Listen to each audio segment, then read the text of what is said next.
Good evening and welcome back to another episode of Red Tinted Glasses. Slightly later episode on Monday, the 3rd of February. We're recording live at 8:30.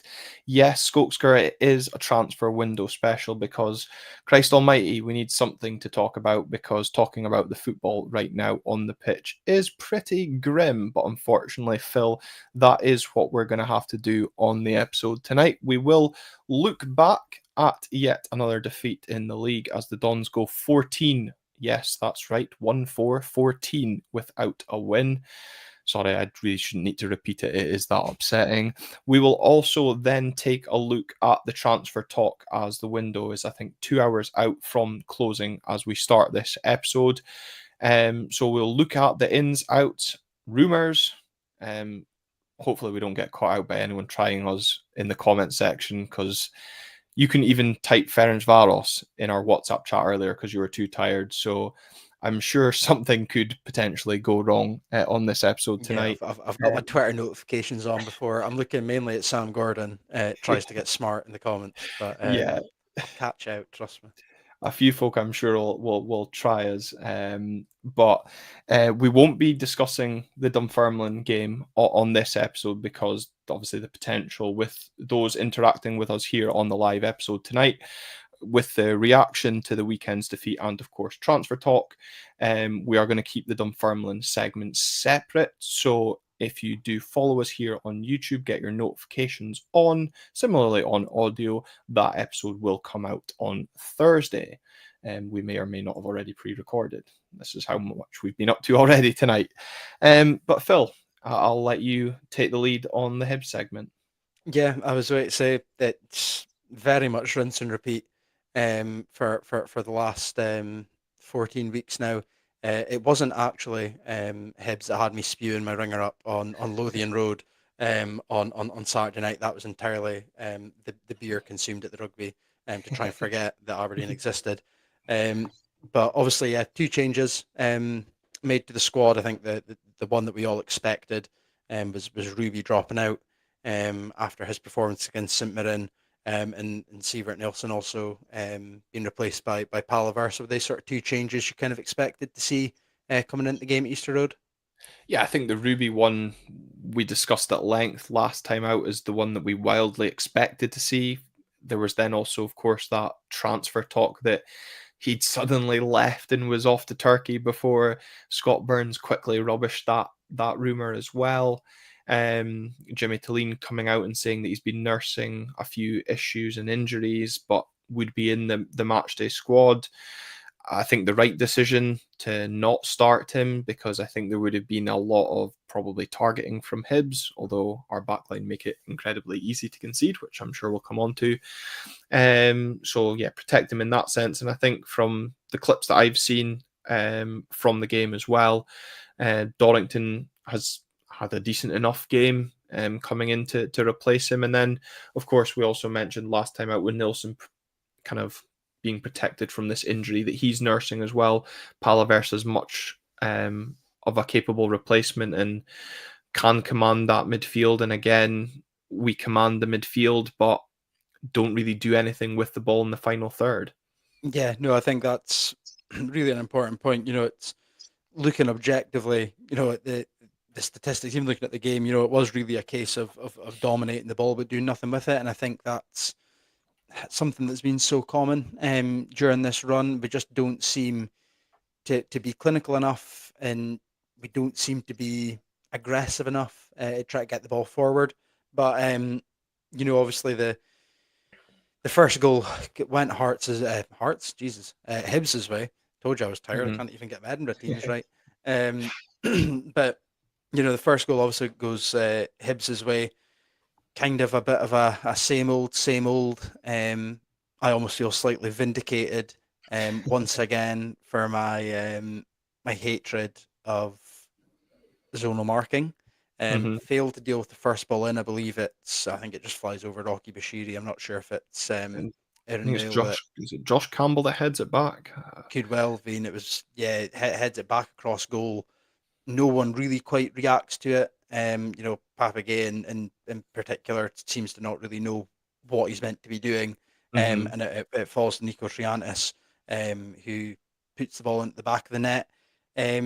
Potentially against the run of play in the sense of the Dons holding majority of the ball, but it kind of just feels like same old, doesn't it? Yeah, and I already brought the comment on screen from Paul Donaldson, when he said, we played okay for most of the first half, but created nothing in front of their goal, conceded two stupid avoidable goals, so frustrating. And again, just seeing the string of comments coming in as well.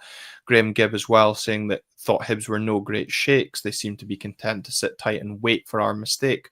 Once ahead, they were so comfortable. Michael Taylor, we have lots of the ball, but just toothless up top, absolutely nothing at all.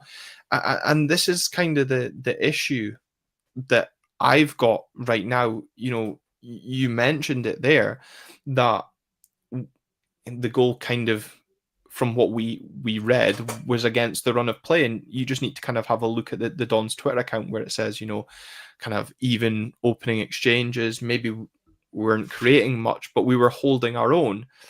And once again, we gift the opposition a goal.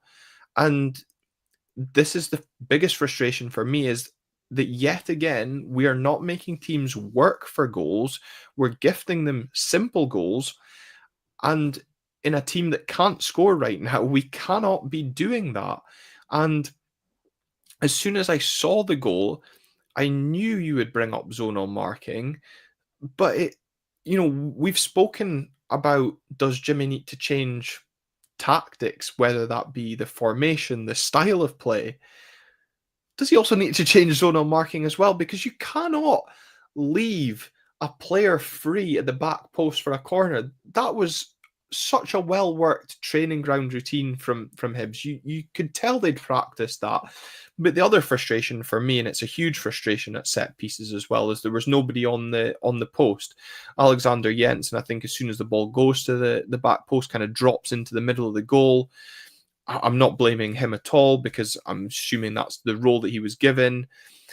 He can't get across to the post either. It's just such a poor goal from an Aberdeen point of view. And as Stephen Burns says, we can't defend. What are they teaching them in training? I mean, we spoke about this when Celtic, the cup semi-final, about zonal marking. Hopefully, time on the training pitch is gonna help. It's not. When do we accept zonal marking isn't going to work? Really is probably the biggest question right now. Yeah, I mean, like you say, it's once again, it's the fact that it's easy goals were given away that's very frustrating. Um, and yes, Sonal Markin had a price to pay in the concession of the first goal, but I think it's just a contrast to the start of the season. The fact that players seem to always be on their toes, always ready, always fighting to throw their body in front of a ball. And as that second ball comes across, nobody looks remotely interested. Nobody Yeah. looks like they care about it. And I think that's the worst thing about it all, is just how easy and how lazy the goals we concede tend to be. Yeah, and I think Chris Ray's spot on about the performance and the fact that there's no positives to take from the weekend, because I mean, we've been grasping at straws. I go back to the game where we discussed Ockles as being a shining light despite losing, and I'm saying, that really did feel grim in terms of a positive, but we don't have any. And going back to that first goal as well, you kind of picked up the really, you could almost call it a mix-up in the middle. And how much room did the Triantis actually have in what was a very packed Aberdeen box, as Graham Gibb highlights as well? And he goes on to make another point as well, which for me is kind of going back to the way Hibs opened the scoring, and me speaking about the training ground, is that's for 3 or 4 games now. Teams are leaving the best header free at the back post. We've been lucky not to lose more by now. And we've kind of said it in the St Mirren game, kind of at the start of this run. And I actually want to make a point on this, that Stephen, having seen Stephen comment, he made a point he wants me to bring up on this show. At the start of this run, when I said St Mirren worked out, if they pressed us high, we were slack in possession. Teams have now cottoned on to that. but teams have also now cottoned on how to play against us at set pieces. We're not learning how to counter what teams are doing to us, and this kind of goes to that plan B that Jimmy Tillin's maybe failed to come up with just now. Yeah, somewhat. And I think as well, I think Joe's made a good point in the comments as well. And I think this was kind of it's been a turning point for majority of this run is the fact that it seems to be when that first goal goes in, especially if we are holding a little bit of the ball and playing quite well, the heads just seem to go and the confidence just leaves the team entirely. Mm-hmm. And I think that was again, it was case in point in that Hibs game.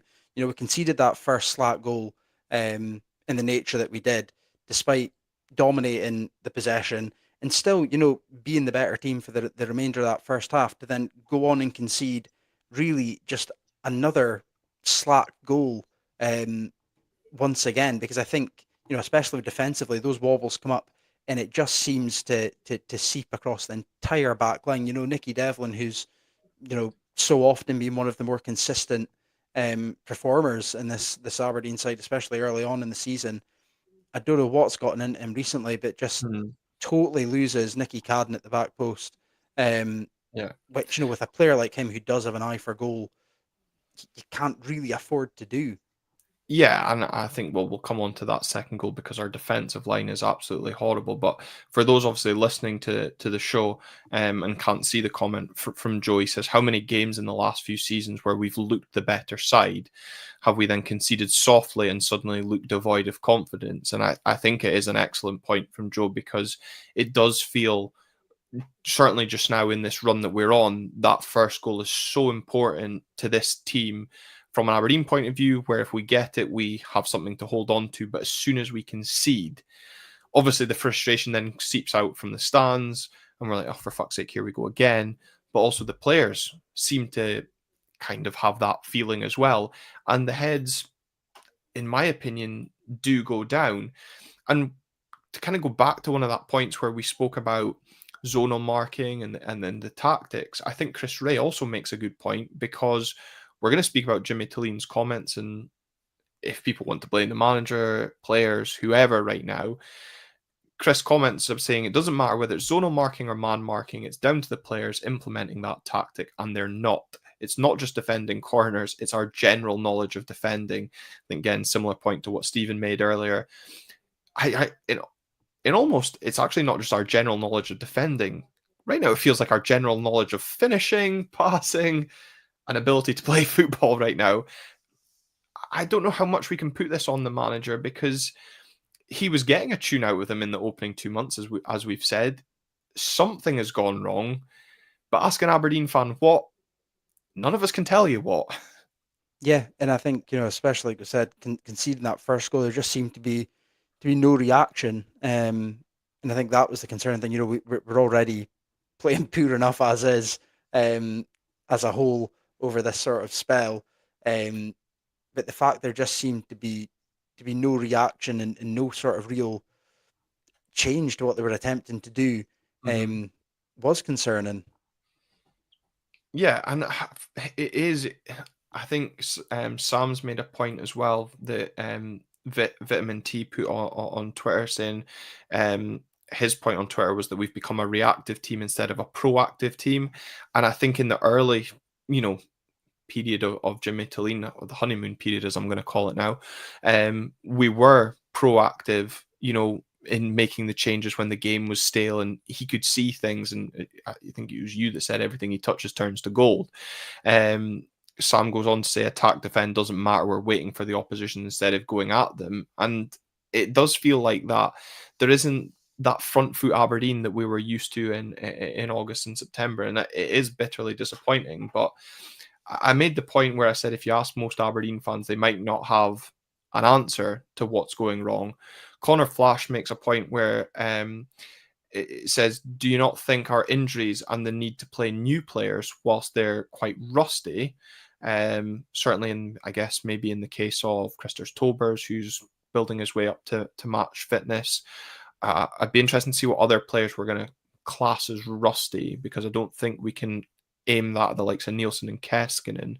Says, do you not think that maybe explains a lot? And I think Connor's spot on. I do think injuries have played a big part. Um, we've spoken plenty of times off of doing this podcast about our midfield with the likes of Jamie McGrath and Dante Polvara, that options that we've got. I think Mitov has been a huge miss to the team. Nothing against Ross Duhan, but you made the point about the communication levels between our defence and goalkeeper. We've struggled all season to name a consistent starting 11, and that's also not going to help. Yeah, absolutely. No, I think the fact we've struggled to find that consistency obviously is an issue. Um, but I think at the same time, the players that are being given the opportunities to come in,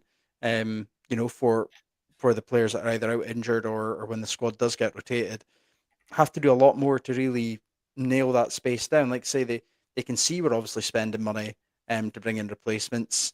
They can also see as well that Jimmy's not shy to change his team. Um, so I think part of it has to be put on them to really make an impression and nail down a spot. And again, kind of show to Jimmy and to all the fans, because once again, it's unfortunate that a travelling Aberdeen support has been let down in the manner that it has been. Um, to really give something back for the trust shown in them by the manager and by the fans. Yeah, exactly. And of course, next time out in the league, I'm sure there'll be a sizable support down at Dens Park, looking to hopefully end that run as well. But you know, speaking if the goal comes against the run of play in that first half, one thing you don't want to do is start the second half on the back foot, and it's exactly what we do. We spoke about the Cadden brothers linking up and putting balls across and benefiting. Yes, it's a tight VAR decision for onside, offside. I've always kind of said that offside, onside, you can't really argue too much around them. But what I will argue about is how poor our defensive line is. Jensen's ahead of the two centre backs, Devlin's in front of the two centre backs, and then people are also picking up on the fact that Devlin's facing the Hibs players whilst the other three defenders are facing the ball. Again, I'm pretty sure from a coaching point of view, it's really not the prettiest of goals you're gonna see. Yeah, and I think as well, as much as I raved about him the other week, I think Jeppe Ockels has to do a lot better at getting out to stop that cross. I mean, I've got no doubts that the Cadden brothers were two players that were really targeted, um, in the sort of pre-match discussions by Jimmy, because it's what they've done all season is bomb up the flank and whip really dangerous balls into the box. So the fact that we've kind of let him have that time to sort of pick his spot, and fire it in towards the back post, and for the ball to go over there very unopposed, to be Hmm. smashed into the back of the net.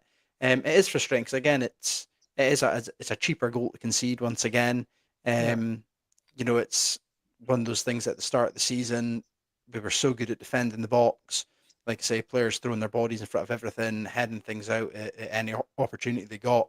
Um, and to go in 2-0 down at Easter Road, where we don't have the greatest track record anyway, and we're in this, um, low confidence and poor run. It's an absolute disaster. It is, and like I said, you give ourselves a mountain to climb, as well. And Graham picking up the point about the wingers being poor on Saturday, and he should have made the changes earlier. Topi Keskinen once again kind of coming in for some flack, I guess, around his performance at the weekend. But we've got to remember, I'm going to kind of jump to his defense here because I do feel he is putting in a lot of effort. Is Topi. He's played over 60 games this season, still a young player, getting up to speed with the game in Scotland.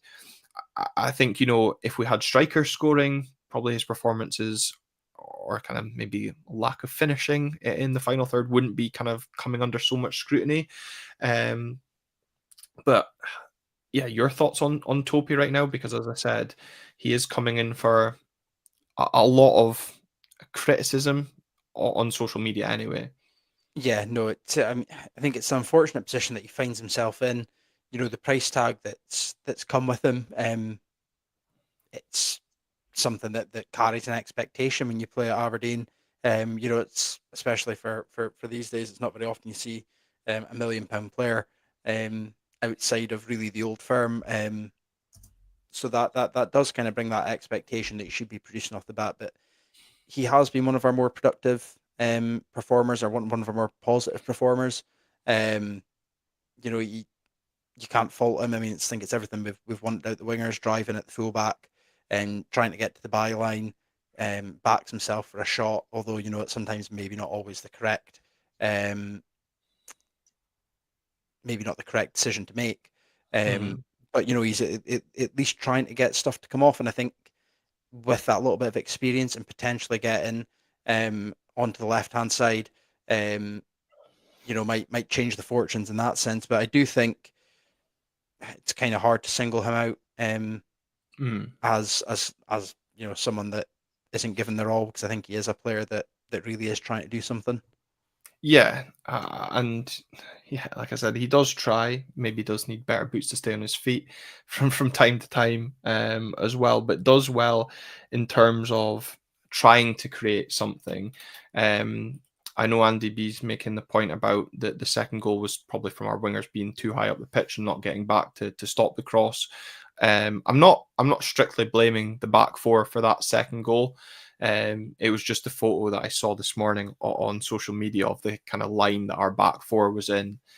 They're not all together. Was what I was picking out from that. I'm not specifically blaming the back four because, look, I think it is a good ball into the box. It's just the way the defense was lined up. But going back to kind of Topi and the wingers, Graham made the point about the subs should have come earlier. I just didn't understand the subs themselves, where we take off the wingers and put on strikers, because we've spoken about having strikers up top and nothing being created for them. Why? I don't really kind of understand what he was hoping to achieve by chucking on more strikers and then taking off any of the creativity that we possibly had there. Yeah, I think that's kind of the issue we've had at the moment. It's the wingers don't really have anyone to hit in the box that can finish. The players that are in the box um, just aren't getting whatever it might be, either the rubber the green, or being able to sort of finish off chances that do come their way. Mm, But no, a bit like you, it seemed like a strange one. The fact that we're kind of overloading the box, but just really struggling to hit the box when we could have. And I think especially I've kind of spoken about it a lot. Not even when being on the good run, I don't quite get the idea of us going sideways and passing it around the box, mhm, especially at 2-0 down, especially when you've got two centre forwards in the box as well. It yeah. just doesn't. It's just little things like that. It's the sort of bravery to back yourself to take on opportunities that really is a little bit frustrating.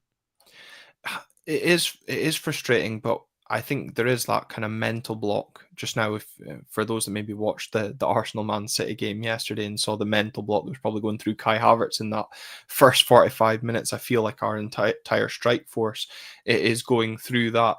Stephen saying we've got four strikers. It's not a small squad. We should be able to cope with injuries. But the Fitbaz saying that conversely we have no strikers. You mentioned that Pape is probably not an out and out number nine. We've tried Duke there. I don't think he's an out and out number nine. Kevin Nisbet. I mean, yeah, I don't really think I need to say more on him or Peter Ambrose. So we are struggling in that area, and we're going to come on to the transfer rumors, but I have to say with a couple of hours to go, at time of recording, I am really nervous for the rest of the season with our current strike force. Yeah, no, absolutely. I mean, like you say, it feels like it's a position we've been crying out for a while now, and it's just not. I'm just kind of surprised that there seems to have been no player that can kind of fill that void that we seem to have. Because I don't think it'd be the be all and end all of our issues. I think we've still got to be able to create the chances. I think we've still got to be able to defend our own box. But I think if we can just get in the habit of getting back on the front foot and scoring goals, it'll do a little bit just to help pick us up out of this slump. Um, I think Colin makes a good point as well. I don't know how much is maybe coming down to the fact that Amir has gone back to Sweden. He's mentioned in the comments about whether the problems have developed since the assistant manager has gone back to Sweden for personal Mm. reasons. And it could well have, obviously it's someone that Jimmy, trusts and has worked closely with throughout his career. So whether that's then had a knock-on effect, obviously the dip in our attacking sense of play, it's it's all ifs, buts, and maybes, but it's definitely Yeah, an area I think we need to sort of look at. yeah, I mean that's very much going down the path of clutching at straws because you've got Peter leaving there on the coaching staff that got a tune out with these players to the back end of last season as well. So I think we're very much clutching at any excuse possible just now, and there are going to be we've got 118 people right now watching us at this very moment. I think we were up close to 130 earlier before we had to ban some of the Rangers fans in the comments. But there are going to be people tuning in tonight that want Jimmy Thelin out. Both of us are still very much in the Jimmy Thelin in camp, but I do feel sections of the Aberdeen support are looking for an excuse one way or the other to back the manager or turn against him. I think given the backing that the board have currently given to Jimmy, we cannot sack this manager.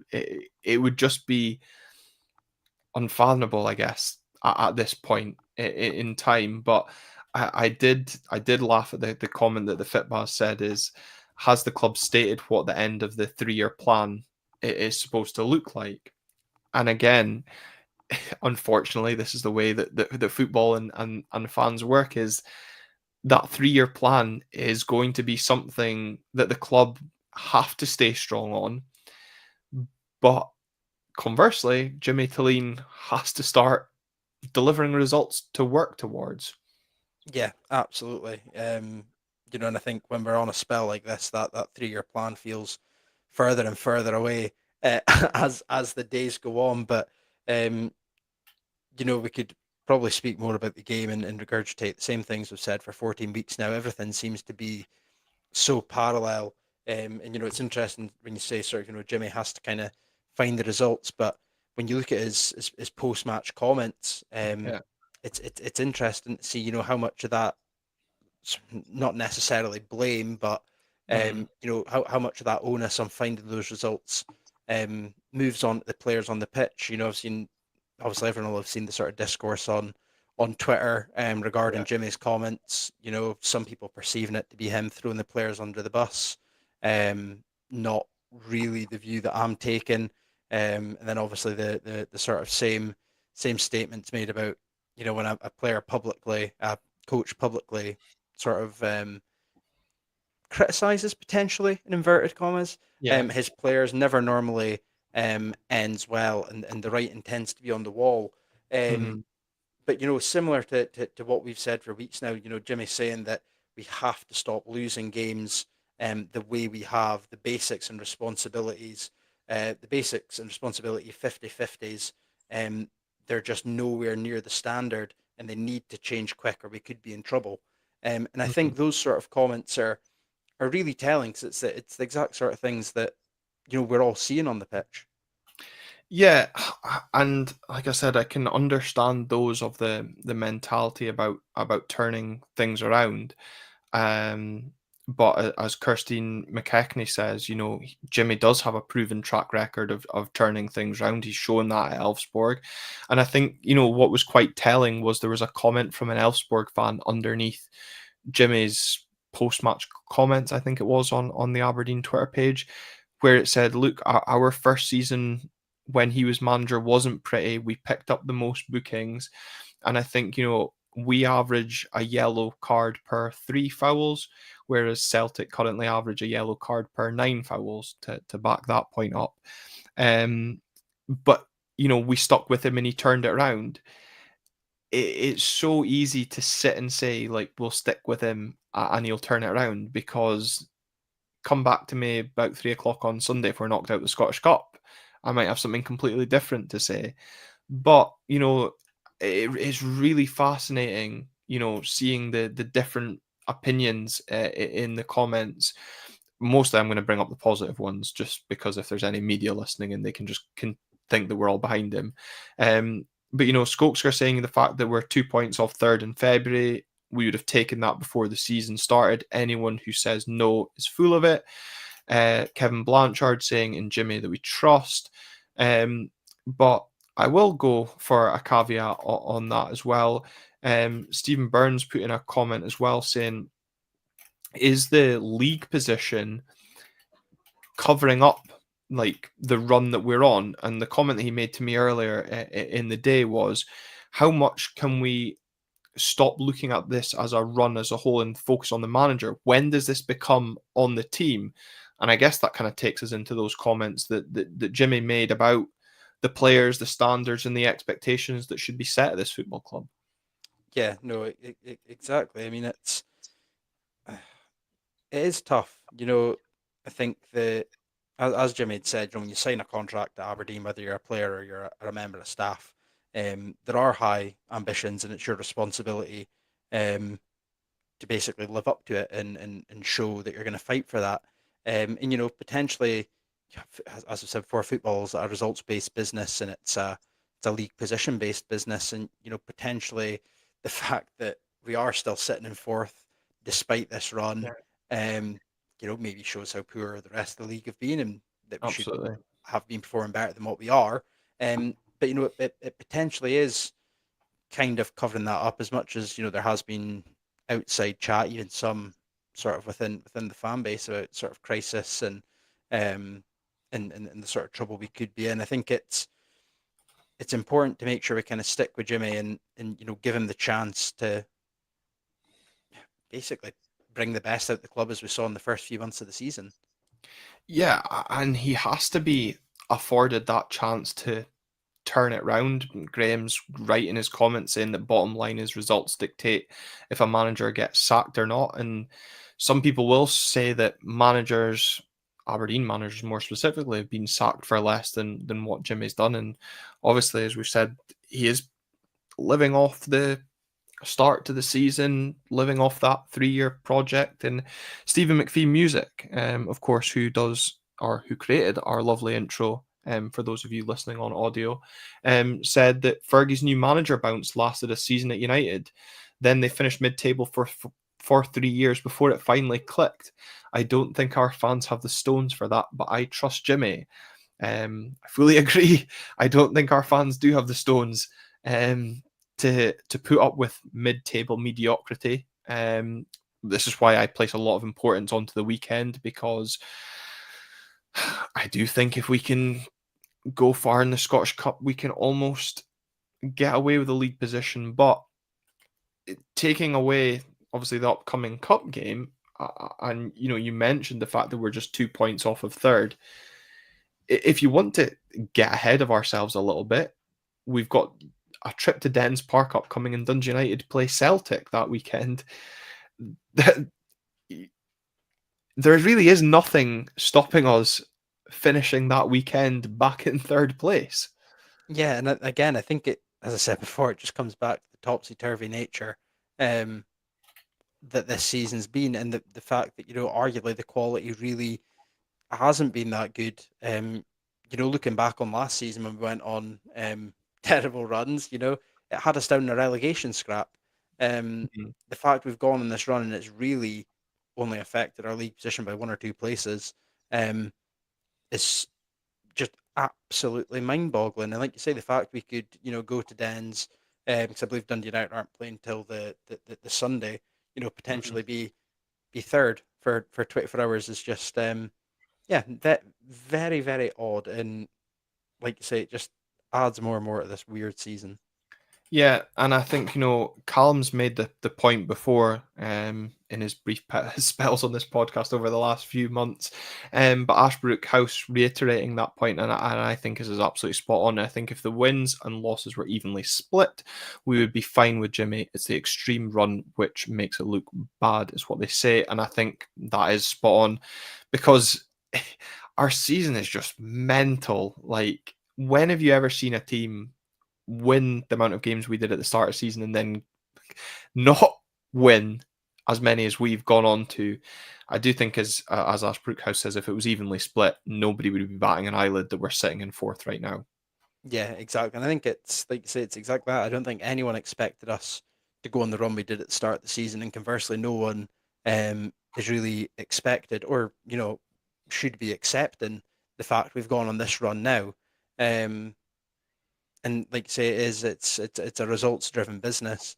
And I Mm-hmm. think this bad patch, it's almost kind of exaggerating a little bit the the poor results, which is unfortunate for Jimmy's sake. Like I say, he got such a good tune out of them at the start of the season, and I think for the most part, people have no doubts that that's something he's going to be able to do. Yeah, exactly. I do think, um, we do need a bit of a rub of the green. Hopefully, that of course starts on Sunday against Dunfermline. But as much as we're speaking about cup progress, ultimately we want to be kind of securing that league position because, as you said, it kind of the fact that other teams aren't performing to the standard that we were at, it has maybe masked the run that we're on. Obviously, still sitting comfortably in fourth. But you mentioned, of course, Jimmy Tillin's post-match comments. I think you've got them written down because I played the audio and you made notes of it. But we discussed what he said post-match and the consequences of him potentially saying that. Yeah, I mean, the like I say, I think for me the one that definitely stuck out was the mention of when you sign a contract, player or staff, that responsibility. You've got to show the traveling fans that you're going to take that responsibility and not effectively chuck it away, but go Mm-hmm. and get the results. All the players have to step up. We're losing too many duels. Nothing else, whether it's shape, system, tactics, matters if you're not winning those duels. And I think it's something we've spoken about in this episode. It's what we spoke about in episodes before. It does seem to be we've got this sort of soft nature about us just now, Mm. and it really is um, coming back to bite us. Yeah, and I think, for me, what impressed me most about those comments was he included himself and his management team about the standards and responsibilities that they all agreed to when they signed a contract at Aberdeen. And we speak about it in the episode that's released on Thursday because we've already recorded that part of the preview about players taking a bit of pride when they put on that red jersey and play for that badge on the front of the shirt. And right now, we're not seeing any sort of pride for a lot of that starting 11 or the substitutes that are coming on. And unfortunately, the manager is the person that takes most of the brunt of criticism and flack, whether that be from us as fans or the media. The players always seem to be sheltered from that, despite certain members of the squad managing to see off three managers now. Um, but I think when we look at his comments, a lot of people will say, "Oh, when managers come out with that, it never ends well." For me, I think Jimmy's done a very good job up till now of protecting or shielding the players from criticism. But as I've been saying for weeks, how long does it take before the players come in for criticism? And I think Jimmy's finally broken and he's fed up of the shite that we're seeing. We speak about, go back to what Chris Ray said about our inability to defend. I've mentioned our inability to pass the ball. You can't teach that. I speak about it at work. You can't teach common sense. If people don't possess the common sense and general ability to do a task, I don't know how much you can help them. And unfortunately for Jimmy, he can train them as much as they like, but if they don't have the common sense, then he's fighting a losing battle. So for me, I've got no issue with kind of the way he made those comments. He's not singled individuals out. He's included himself. He's mentioned the whole team. And for me, I think he's thrown down the gauntlet. Yeah, And and if those players don't meet it, then you're not going to be playing for this club. So now I want to see how many of those players rise to that. Yeah, and I think, like you say, you're absolutely right. I think he's done the right thing and not throwing anyone under the bus, and including himself in that criticism because like we've said when we've been speaking offline, sort of, Yeah. um, the fact that he isn't, you know, avoidant of criticism, and I think he knows that, and I think he holds himself to that high standard as well. And like you say, I think you mentioned that in his post-match interview, the fact that you can't teach responsibility, you can't teach heart. Um, you've either got it or you don't, and you need to show that you have it. And especially when times get tough, that's when you need to show it more than ever. And I think, personally, it's his post match was exactly what I wanted to hear because it's exactly what we can all see. Mm-hmm. Um, Yeah. just the fact that and to use a term that Stephen McPhee put in earlier, the fact he's got the stones to just come out and say it. And like I say, he's a very calm man on the outside, but I don't quite know what he'd be like in that dressing room after that, because I think that was the first time we could see him and hear him being Mm. properly quite pissed off. And I mean, rightly so, Yeah. because I do feel, they're the players do need to start pulling their weight a little bit more. There's only so much he can do. Yeah, and I think, again, to use Stephen McPhee's language, he's got the stones to face up to the fans week in, week out. A lot's been made of the fact that our captain was quick to go down the tunnel along with Leighton Clarkson as well at full time, and those two didn't come over to the fans. And I'll be interested to see, because I don't think Graham Shinnie did any Red TV pieces after the game against Hibs. If the captain actually comes out for the Scottish Cup press conference this weekend, I know generally the rule of thumb for the player ahead of the pre-match press conference kind of comes from the press. They pick a player, but to be honest, I think Graham should be kind of stepping forward and showing some stones. I think that's where we're going to keep going right now, and putting himself in front of it. But yeah, I think, Paul Donaldson picked up on that comment that you mentioned about, I don't think he would ever throw players under the bus in an interview, but behind closed doors, I'm sure the players know who he's speaking about, as well. And I think, going back to what you said about kind of the passion and hearing that, because it's what we're seeing, took me to his pre-match comments, which Graham Gibb highlighted, about the fact that, well, he was there along with Jimmy Thelin at the Hall of Fame night dinner on Thursday night, and Jimmy kind of talked about he couldn't believe the passion and the enthusiasm that was coming out of the room on that night, and really kind of made him proud, and I think maybe helped him understand the size of the club and the passion for the club, um, as well. So yeah, really interested to kind of see kind of what goes on over the next few weeks, and the reaction to that as well. So big reaction certainly needed this weekend. Absolutely, and I think it feels like we kind of have been saying this most weekends now.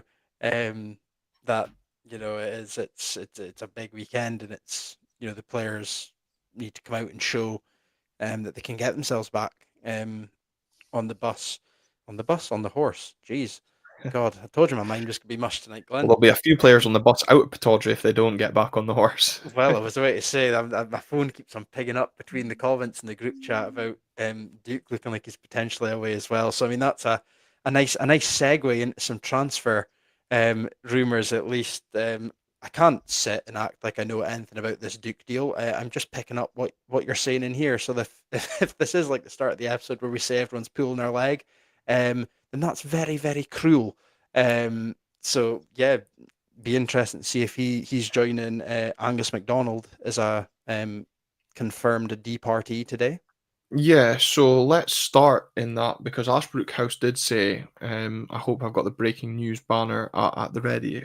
I guess it's not quite ready because he's not left the club quite yet.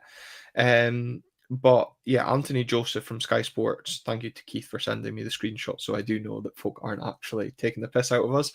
The Leganes are closing in on the signing of Duke. It is understood the clubs have agreed a fee of around £600,000, the Dons have also inserted a significant sell-on clause. I think that's also being reported in the press over in Spain. And if I'm correct in saying that is also the club that Duke nearly joined last January in Leganes. Given that he's out of contract in the summer, obviously a lot of talk on the fact that Benfica hold potentially up to 50% of what we sell to get then I guess around 300,000 for Duke, plus a significant sell on, feels like a good bit of business. Oh, absolutely. I mean, if it was the Duke of 2 seasons ago, and we were getting this deal, you would feel like we are being shortchanged. But I think after the sort of tumultuous summer period and the fact his performances have dropped, Mm. I really, for an out of contract player, don't think that is a bad deal one bit. And if we do have a sizable sell-on fee, I hope he goes to Leganes and absolutely smashes it. Yeah. And Al Hilal come in with a 50 million bid. Thank you very much. Yeah, good to see you've got his future planned out. I'll drop him a DM after this and tell him that we've got his career path sorted.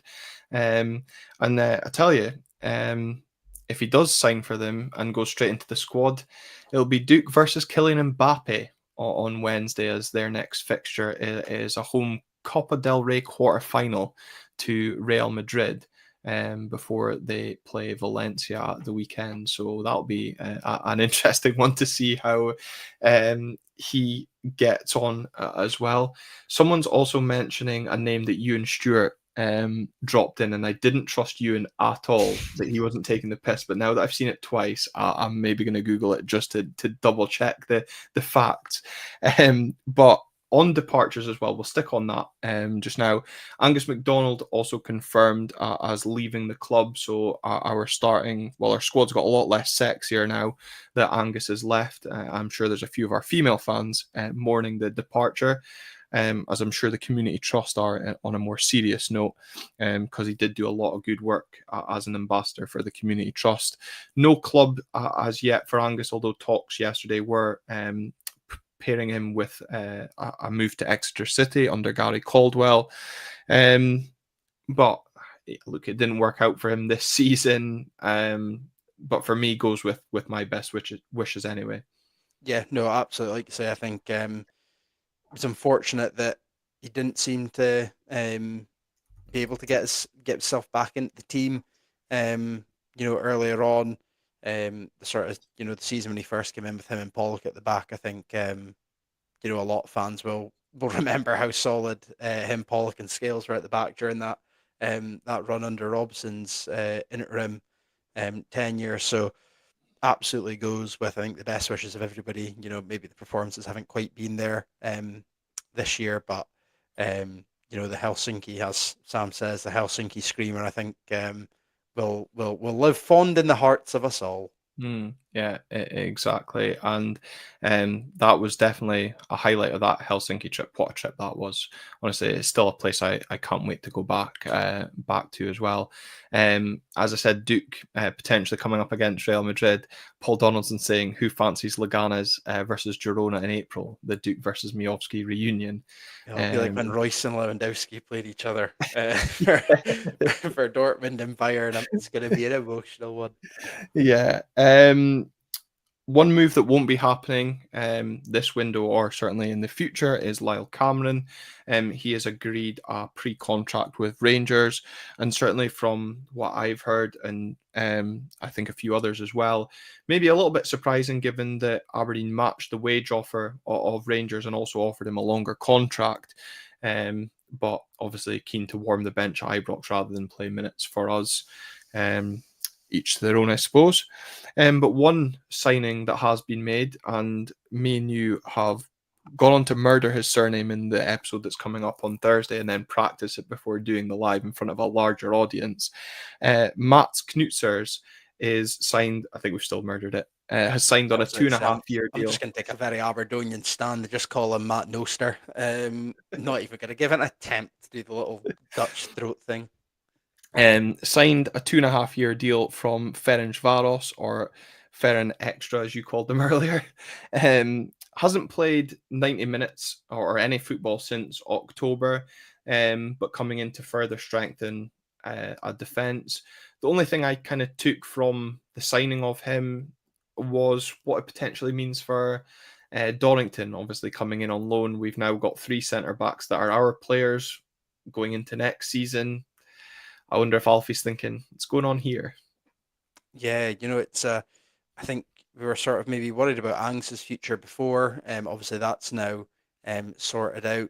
But yeah, like you say, I mean the fact we've got Ruby, Gav, now Mats as well, as well as Dorrington and on loan.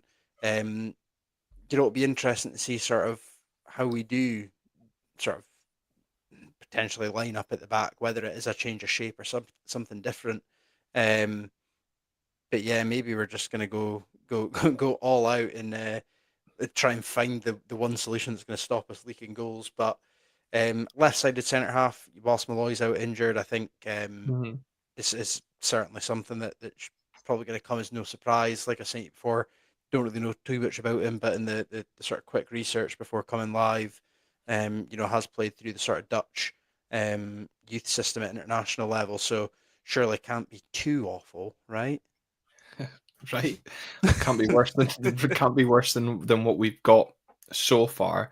Um, I think, look, it's an area that we needed strengthened. Maybe also plays into some of the rumours circling around Rubizic and what his future is likely at the club as well. But as Sam Gordon says, how many centre backs do you have to play before you stop shipping goals? Um, I know Willie McPherson will also like this comment from Stephen McPhee when he says someone said all our signings sound like IKEA furniture. As the musical box says, let's just hope they're better made than some of the IKEA stuff as well. That takes us on to signings that we still hope could happen between now and the close of the window. Actually, no, I want to speak about two youth academy departures that are being talked about.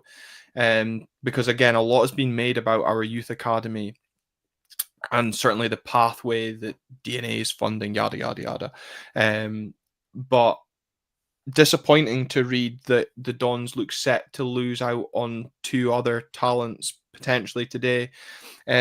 Lewis Carroll, who has been touted for a long time by English teams, looks set to join Nottingham Forest in a deal for £150,000.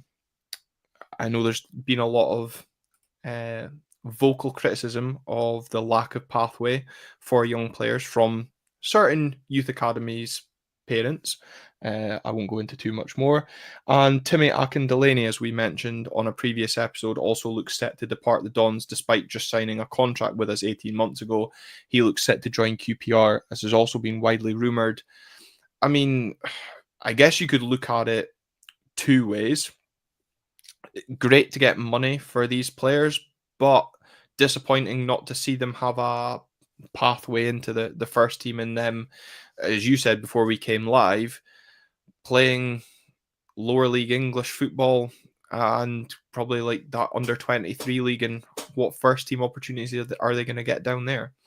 Yeah, I mean, having spoken to people that have sort of watched the youth team as well as be, knowing the player himself. In the case of Lewis Carroll, um, they have sort of said that although great player, physically not there, and I think that's sometimes potentially, I don't know. In this case, I can't really comment too much. I think it is potentially used almost as a bit of a cop out at times. Um, when speaking about younger players that they can't physically hack it. Um, but I think you've said it before. If you're good enough, you're old enough. Um, Yeah. Clearly Lewis Carroll's a very talented player. Last year he had Chelsea and Arsenal, I believe, sniffing around him. Hmm. Obviously now going down to Notts Forest that are flying high in the Premier League. Um, so there's clearly the ability there, and it is a little bit unfortunate. We've not seen him play. Not got to see him play any senior minutes. It's drawn a lot of parallels to me for the boy Perry a few years ago, Yeah. that went off. Was it down to Fulham or Villa? Leeds. Leeds. Yeah. And he was quite highly touted as a goal scorer um, amongst the youth ranks. So I suppose the saving grace is we are getting fees for them. But yeah, it does sort of worry you a little bit that it's maybe getting into the players' heads that pathway isn't as as good as it could be for them. Yeah, and it was Lewis Perry that sprung to mind when the kind of talk of these two, that their departures kind of were being mentioned just as we were kind of getting ready to come live and people were speaking about it. That was my thought. So yeah, a bit disappointing, especially with the kind of how highly rated, especially Lewis Carroll. I know had kind of a lot of talk around him, as part of the league winning side last year, and some people even kind of speculated whether or not he would have actually got a first team opportunity, at the back end of last season. Unfortunately, that never materialised for one reason, or another. So it'll certainly be interesting, to see how their careers develop, down south. But back to matters at AB24, one incoming, that is potentially close. It is Obde Daba, the Palestinian striker, looking set again, as we've been doing this live over the past coming up to an hour actually. Talks seem to be kind of, or Twitter talk anyway, seems to be indicating that the deal is close. Until that scarf is above the head or the notification pops through on my phone that he's signed, I won't believe anything, and I will still fear for our strike force. But good to see that he is one of excuse me, three strikers, that we are being linked to. Played in Portugal, until his move to Belgium. Had a better record in Portugal, I think, hampered a little bit by injuries in Belgium, but we need a striker right now. We're almost I'm not going to say it's a desperate signing because I think that's a bit harsh on the guy. But it feels like, with a couple of hours to go, we are getting into that desperation category. But I'm sure that this is a signing that the club have done full research into and have probably been monitoring for a while. Yeah, I mean, I think when it does come out of left field, I think, like I said to you, in the group chat, sort of saying that it felt like quite a rogue side, and it feels like it has kind of came out of nowhere. Um, but highly rated. As a talent that's made his way out of Palestine. Obviously getting the chance to play in Portugal. I think his goal return wasn't too bad last year, in Belgium, but obviously it's a player that Jimmy's obviously identified would work for the system. Mhm. And I think that's the main thing we've got to do just now is kind of, especially off the back of the post-match comments against Hibs, is trust Jimmy to get the players that he thinks are going to come in and make that improvement and show Yeah. that fight to get us out of there. So much like you, if once the scarf goes above the head, um, entirely getting the backing. Yeah, and as Sam Gordon pointed out, the fact that the new head of recruitment, Nuno de Almeida, is from Portugal and spent time in that league, probably has a bit of understanding and knowledge, around him. So we've got to trust that that is a well identified target and is someone that they believe can do a job for us. Um, I think, a lot of people are already making, comments on the fact that I think was it six of the starting lineup were Jimmy Thelin signings. As I've said, I'm still kind of hesitant to put loan signings down as Jimmy's signings because I wonder how much Kevin Nisbet was a bit of a panic signing with the what if, or uncertainty is the word I'm looking for, around Duke returning, to the squad.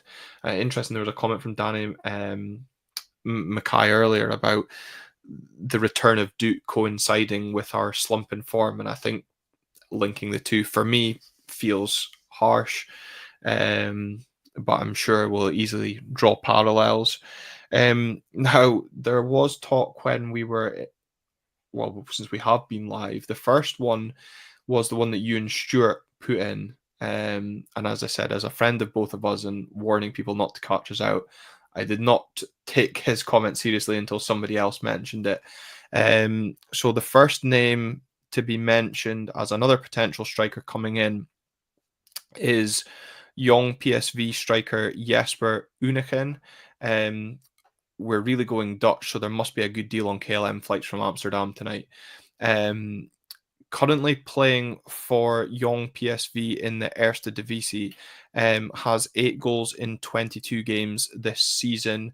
Has also scored 2 and 2 for the under 21s, this season, grabbing an assist as well. Um, Made his debut for the PSV first team in the 23-24 season, scoring on his debut, um, and scored twice in 3 games in the UEFA Youth League. He's 20 years old, and I've already decided he's going to win us the Scottish Cup based on those stats. Yeah, no, absolutely. Like you say, I mean, there's nothing more exciting than a rogue young centre forward to come in and make us all think we've unearthed the next Kylian Mbappe or Erling Haaland. So yeah, I'm all for it. 40-goal season from January, Yeah. and it's going to be happy days. Yeah, exactly. Hopefully, it isn't another Florian Camberi or Fraser Hornby instead. And like I said, there must be a deal on KLM flights because a couple of people have also put in, and as I said, I'm not sure if these are people's recommendations or if these are rumors that are going around on Twitter because um, I'm not kind of able to see what's going on. Um, Julian Rykov, again, I had to Google that just to make sure we weren't being caught out. He also plays in the Eerste Divisie. Um, I mean, for those that bet on Friday Night Football, know that that is a league well renowned for goals. He's scored 8 goals in 15 appearances for Young Ajax this season, 1 assist. Um, Played 1 game for Ajax in a friendly competition that Ajax have at the start of the season, has also played in the Europa League for the first team this season as well. Previously was at Borussia Dortmund's under 19s, where in the 23-4 season scored 7 goals in 8 games. Season before that, 20 and 21, and season prior, 16 and 17. So um, our league season is a way to transform with the signings of Unikin and Reichhoff. And you're going to be wanting me to pronounce their names properly in Dutch between now and the next episode. Yeah, and I will just refuse to say their names and leave it exclusively up to you, so that I don't butcher them as I typically do. Yeah. But yeah, no, like I said, like we said, I mean, until the scarce of the head, um, taking it all with a pinch of salt. But um, would have liked us to have done something a bit earlier in the the window, plus Hmm. to save us from leaving it till the last minute.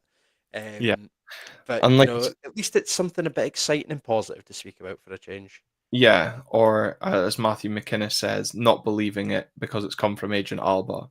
I was more just impressed that it was actually a correct name, and not something to trip us up. Um, so, look, we've got a couple of hours left. No, not of this podcast. I'm not going to keep you all here for another 2 hours, as much as maybe some of you want to, as we hit the 150 mark on YouTube of those watching. But I think the biggest takeaway from me is we do need a striker, and if I'm being extremely greedy between now and the close, I wouldn't mind a number 10 as well.